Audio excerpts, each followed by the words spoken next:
కూడా press club లో బుగ్గన రాజేంద్రనాథ్ రెడ్డి మీడియాతో మాట్లాడుతున్నారు. ఇప్పుడు లైవ్ చూద్దాం. 13% నుంచి తగ్గిపోయిందని ఎట్లా తగ్గుతుందండి? అంత కేంద్ర కోవిడ్ అనేది మీరు లెక్కకే రాదా?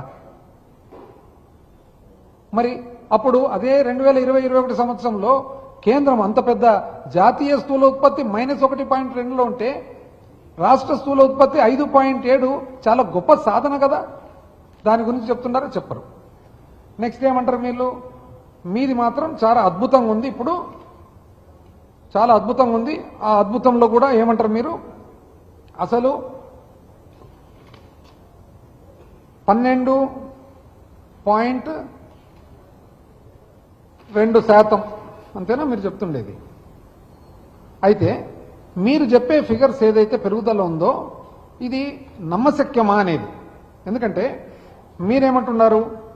మీది గొప్ప పరిపాలన కాబట్టి గొప్పగా పెరిగింది అని. అయితే ఇది రాబడిలో ఎందుకు మరి మారడం లేదు? మీరేమంటున్నారు అంటే ఎక్కడైతే ధనవంతులు కానీ ఆదాయం మాత్రం లేదు అని అంటున్నారు అనమాట. ఇప్పుడు మీరు ఒకసారి చూడండి, 2019-24 మధ్యలో చూసినట్లయితే రాష్ట్ర స్థూల ఉత్పత్తి ఎట్లా పెరిగింది? 10.7% పెరిగింది, 9.7% పెరిగింది. కానీ అదేవిధంగా ఆదాయం ఎంత పెరిగింది?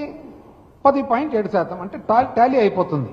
కానీ మీరు చెప్పే ప్రకారం అయితే ఒకవేళ 12.0% నిజంగా గిన మీది పెరిగింటే మీ ఆదాయం ఎందుకు ఓన్లీ 3% మాత్రమే పెరుగుతుంది? ఇప్పుడు కేంద్రాన్ని చూస్తే పోనీ మాది చూద్దాం, మా 5 సంవత్సరాలు చూద్దాం.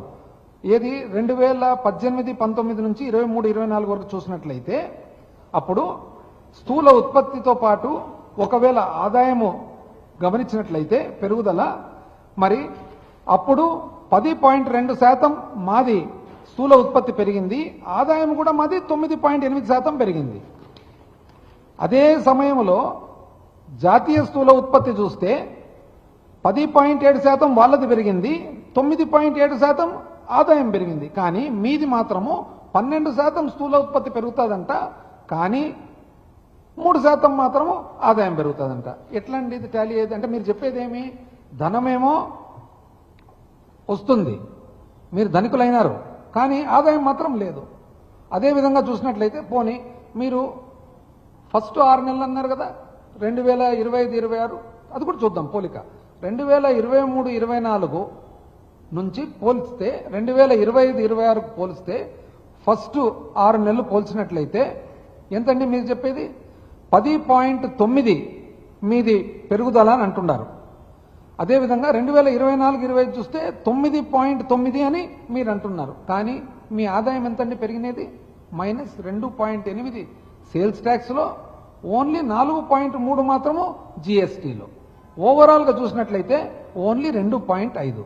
అంటే 11% స్థూల ఉత్పత్తి పెరుగుతుందంట, కానీ ఓన్లీ 2.5% మాత్రమే ఆదాయం పెరుగుతుందంట. ఇదే సేమ్ జాతీయ స్థూల ఉత్పత్తి చూద్దాం. జాతీయ స్థూల ఉత్పత్తి చూసినట్లయితే కేంద్రం ఇచ్చిన రిజల్ట్స్ ప్రకారం 8.8% వాళ్ళది స్థూల ఉత్పత్తి పెరిగింది, వాళ్ళ ఆదాయం ఎంత పెరిగింది? 7.3 పెరిగింది. అంటే కేంద్రానిది 6 నెలలదే టాలీ అవుతుంది, కేంద్రానిది మాతో టాలీ అవుతుంది, కేంద్రానికి సంవత్సరంది టాలీ అవుతుంది, మీది మాత్రం ఎక్కడ టాలీ కాదు. కానీ మీది మాత్రం అద్భుతమైన పరిపాలన, అద్భుతమైన స్థూల ఉత్పత్తి. అసలు ఈ ధనానికి ఆదాయానికి పొంతన లేకుండా మీరు ఎట్లా చెప్తున్నారు అనేది మాత్రము చాలా ఆశ్చర్యం. ఎందుకు చెప్పగలుగుతున్నారు ఇదంటే, మీరు స్థూల ఉత్పత్తి ఫిగర్స్ ఏవైతే ఇస్తున్నారో ఈ 3 నెలలు అనేది నిజం చెప్పారంటే దాని పెద్ద అది లెక్కచారం వేసేదానికి రాదు.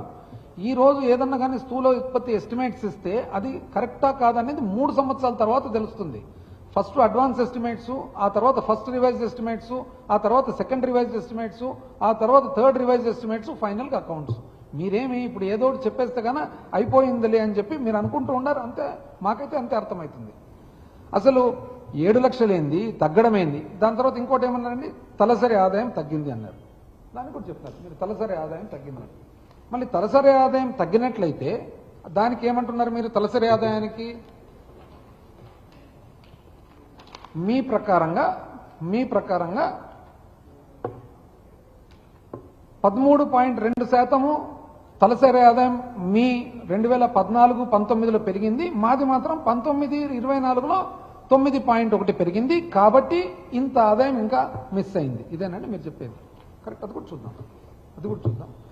ఎప్పుడు కూడా సింగిల్ గా చూడొద్దండి. అదే సమయంలో తలసరి ఆదాయం మీరు చెప్పేటప్పుడు కన్వీనియంట్గా ఇదెందుకు మర్చిపోతున్నారు? జాతీయ స్థాయిలో కేంద్రము -3.9 అంటే 3.9 తలసరి ఆదాయం తగ్గితే మాది 4.8 పెరిగింది. అదెందుకు చెప్పడం లేదు మీరు?